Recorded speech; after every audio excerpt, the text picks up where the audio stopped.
നമസ്കാരം. Editor live breaking ന്യൂസിലേക്ക് സ്വാഗതം. Celebrating 50 years.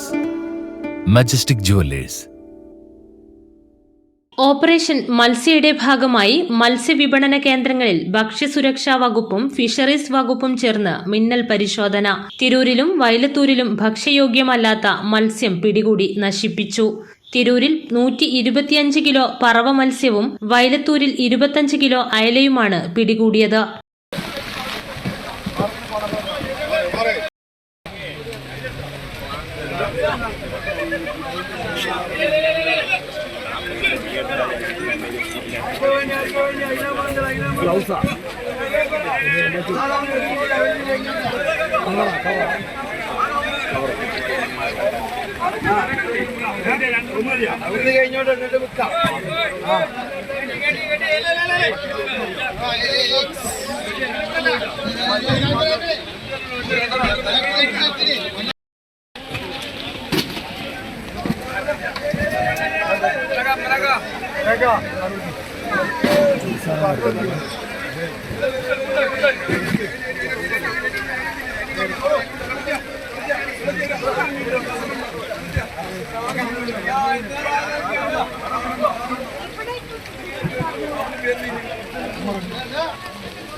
ഇതര സംസ്ഥാനങ്ങളിൽ നിന്ന് എത്തിയിട്ടുള്ളവയാണ് മത്സ്യം.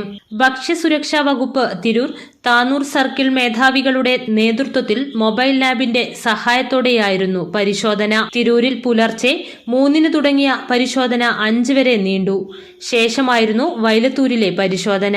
ഫുഡ് സേഫ്റ്റി ഓഫീസർമാരായ MN Shamsiya, doctor Sumin Jose, fisheries extension officer Muhammad Sajeer, Tirur നഗരസഭ health supervisor Jeevaraj, public health inspector Sajitha, Vipin എന്നിവർ പരിശോധനയ്ക്ക് നേതൃത്വം നൽകി.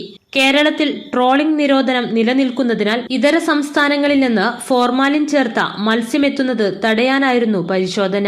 തിരൂരിലും വയലത്തൂരിലും പിടികൂടി നശിപ്പിച്ച മത്സ്യങ്ങൾ ഫോർമാലിൻ കലർന്നവയാണെന്ന സൂചനയാണ് അധികൃതർ നൽകുന്നത്. ഇവ കോഴിക്കോട് വിശദ പരിശോധനയ്ക്ക് അയച്ചിട്ടുണ്ട്. ഫോർമാലിൻ ഉറപ്പുവരുത്തുന്നതിന് കോഴിക്കോട്ടെ പരിശോധനാ ഫലം വരണമെന്ന് അധികൃതർ അറിയിച്ചു. വരും ദിവസങ്ങളിലും കർശന പരിശോധന തുടരുമെന്ന് അധികൃതർ അറിയിച്ചു. Editor live Tirur.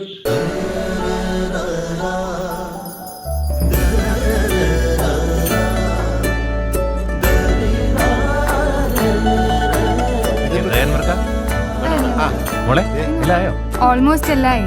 ഈ ഒരു ഡിസൈൻ മാത്രം കണ്ടില്ല. അതിനെന്താ, മോൾ ആ ഡിസൈൻ ഞങ്ങൾക്ക് അയച്ചത്. ഞങ്ങൾ അതേപോലെ ഡിസൈൻ ചെയ്ത് മാല വീട്ടിലെത്തിക്കാം. ആഹാ, അത് കൊള്ളാലോ. ഇപ്പൊ എന്നെ ഡിസൈൻ അയച്ചുതരാം. അപ്പൊ അനക്ക് വേണ്ടല്ലേ? Celebrating 50 years. Majestic jewellers.